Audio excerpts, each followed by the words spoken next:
Hello, good day. We're going to do an edge test today. We're going to be using the old Chubby 2 synthetic with British leather today.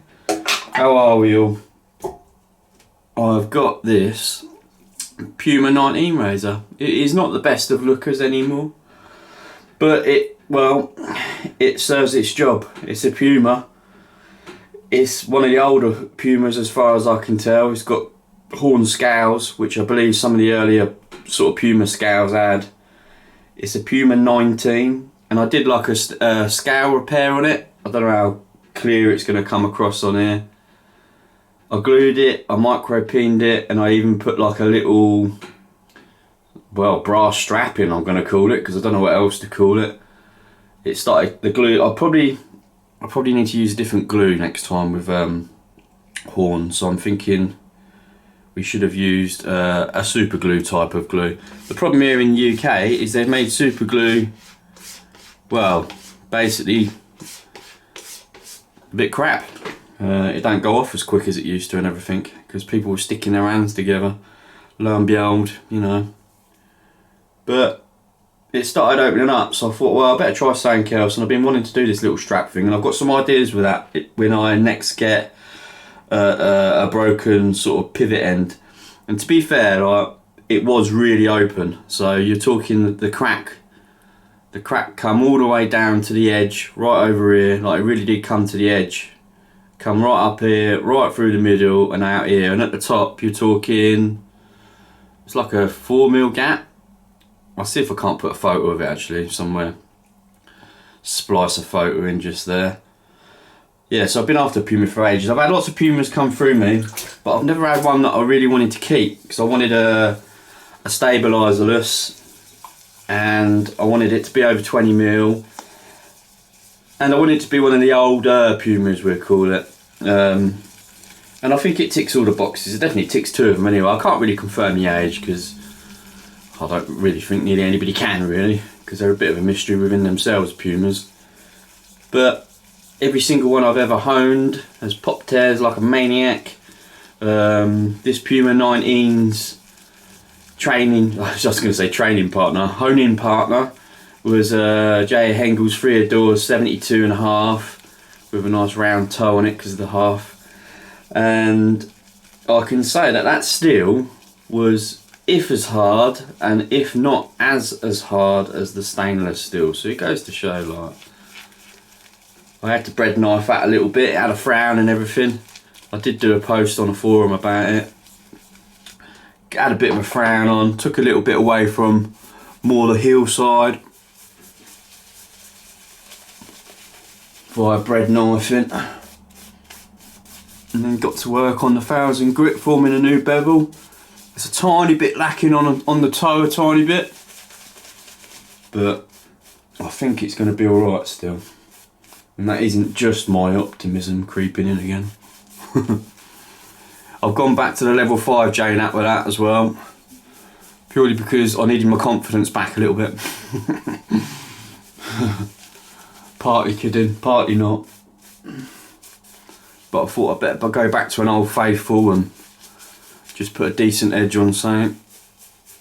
And plus I wanted to shave it without any problems.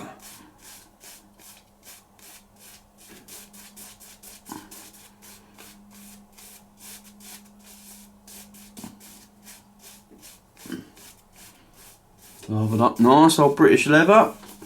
It's quite a cold day here in the UK.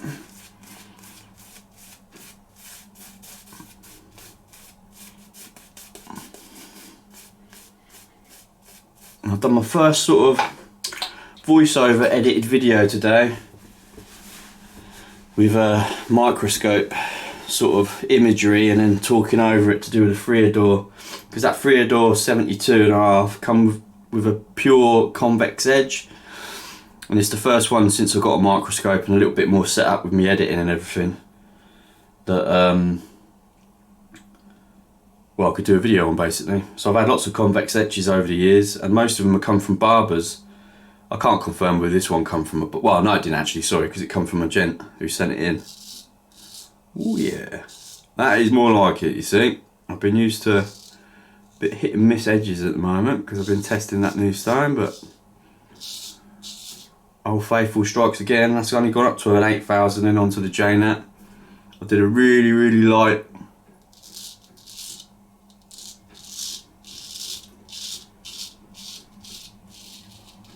Coma slurry with a little tiny rub on my base stone with my little tiny diamond plate that I've got that most of you have probably seen.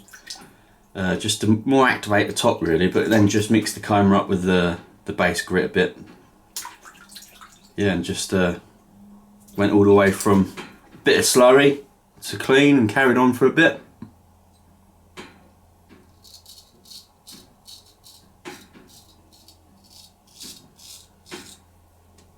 Yeah, and the toe is good.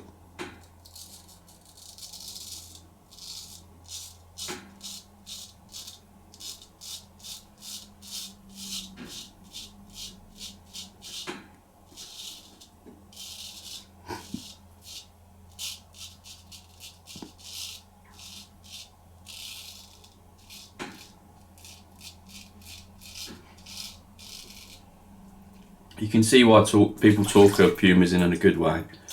Definitely, you could definitely kind of say they're one of the more premium Solingen makes.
That's it. Just did a one passer I think today. Got work sort of booked in the next 3 days, so I thought I'd better get the shave in today, because otherwise I'll be turning into a little bear again. Oh, Billy Goat Gruff, I guess. And I wouldn't have been able to probably do it to the weekend, so I wanted to try out my Puma. I wanted to try it out. Like I said, I've shaved quite a few Pumas over the years, but it's the first one I want to keep, so I'm pleased to report I've done a good edge. Oh dear. I'm going downstairs, I'm going to do a bit more honing today. I've got that razor, I forget the name of it now, that you can take the blade off, like a little screw at the front, pops the blade out. George, Walls 10 Home, made a lot of them for various other brands. And then there was, I think, an Austrian company that specialised in them as well. I forget their name. And I've got a Crown and Sword 1066, but it's the one with the great big barber's notch on it. So I'm sort of running those, they're honing partners. And I might put the Crown and Sword over my soft J-Nat as well, just to give it another judgment. I'm not going to put the frame back with a detachable blade though, because it's been a tiny bit finicky when you run the laps. There's a point in it that it wants to just tilt. It's kind of like about halfway as you're doing sort of like your sweeping V-laps and stuff. So I've had to be just a bit sort of switched on with it, we call it. For a one passer, there's a little tiny bit there, but you can't see it. For one passer, that's decent. What's even more decent is this soap. Almost makes you feel gentlemanly, lads. British Leather by Stirling Soaps. Right, I love you and leave you. Have a good day. Toodaloo.